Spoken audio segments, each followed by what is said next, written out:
also joined by former representative, now Mayor of Attleboro, just up the road, Mayor Paul Theroux, who is here with some great legislation that he wants to talk about as well, that he has to abandon now that he's become mayor, but I think he's found some way to kind of take that and carry that through the legislature. So please welcome Mayor Paul.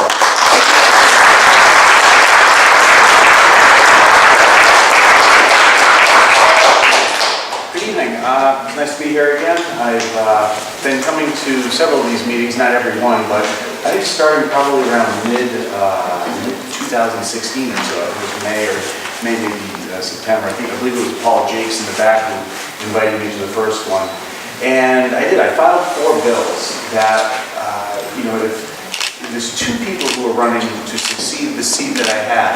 One of them is Julie Hall. She's a city councilor. She's a Republican running for the Republican nomination. The other one is Jim Hawkins. So after, one of them is elected, maybe they can take up this, as well as, Paul Theroux, he expressed an interest in these bills as well. But basically, all of them sort of get at the same thing. I want to make life more difficult to have a permit issued.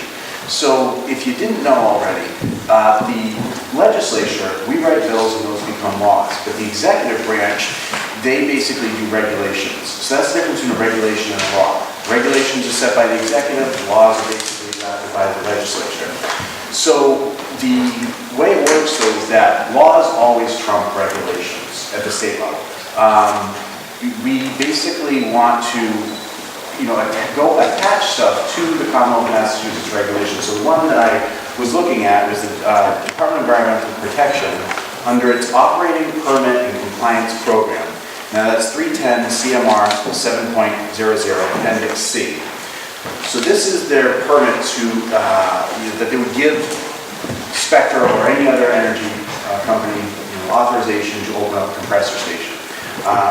The 4 different bills are all targeting this regulation. This particular one, 3565, says that the DEP may not issue an operating permit unless the department's operating permit and compliance program has provided proof of approval for said operating permit from a host community or a city council board of selectmen and all of the municipalities abutting the host community.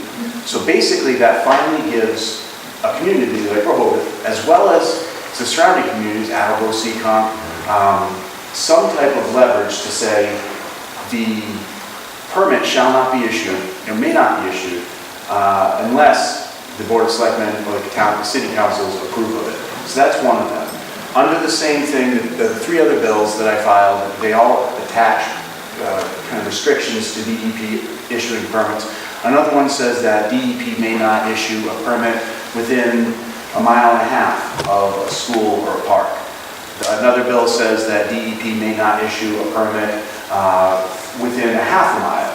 So those are 2 different standards. So one of them was what we kind of loosely call the incineration zone, and the other one is the evacuation zone.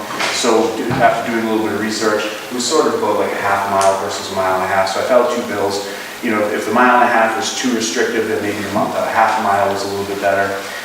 So those are the next 2 bills. The 4th bill talked about DEP may not issue a permit for one of these operating stations, like a compressor station, unless the applicant, in this case it would have been Spectra, unless the applicant provided the money, paid for an epidemiological study that the host community would select the researcher. So like Brown University has a Department of Epidemiology, for example. So the host community would be Rehoboth. So Spectra would have had to pay for the study. They would give the money, but then Rehoboth, the Board of Selectmen, would then say, okay, we're going to hire somebody from Brown, or maybe somebody from MIT.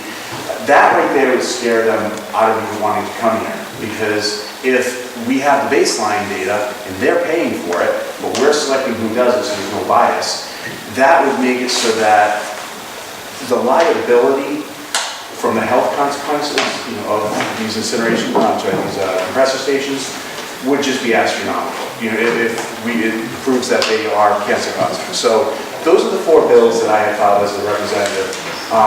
One of the things I wanted to do as a representative, but I was given a little bit of pushback, was I wanted to actually invite I actually did, I invited Spectra to Attleboro so that they could see what type of opposition is here. In other words, it would be a public relations nightmare for them, and I wanted them to see it firsthand. A lot of people question that motive, saying, why would you bring the devil here? Why vacation to North Korea, for those of you who don't know me. But it's like, go ahead and meet your oppressor head on type of mentality. Really stick to them and show them, the level of opposition there is to it. So, now, but Spectra said, we're only going to do that at the request of the chief executive, which would have been either the town manager in some places or the mayor. Well, now the mayor, and if that's something that people are still interested in, previous mayor, he and I were in agreement on this issue, so there wasn't any, kind of friction there or anything, but it never happened. So if that's something that, if this issue comes back up, and we wanted to do that, where we kind of bring, kind of stick to our oppressors, then I'd be glad to do that. So, anyway, like I said, though, those are the 4 bills that I had filed as a representative, and they're still alive as far as I know. I don't think they've been what's called sent to study. The bills that are sent to study, that basically is a sort of gentle way of saying we're not doing anything with your bill, it's not going anywhere. It's pretty much dead for the session. So hopefully either Jim Hawkins or Julie Hall will take these on, and we'll get some co-sponsors from one of the folks that are up here. With that, thank you for your time.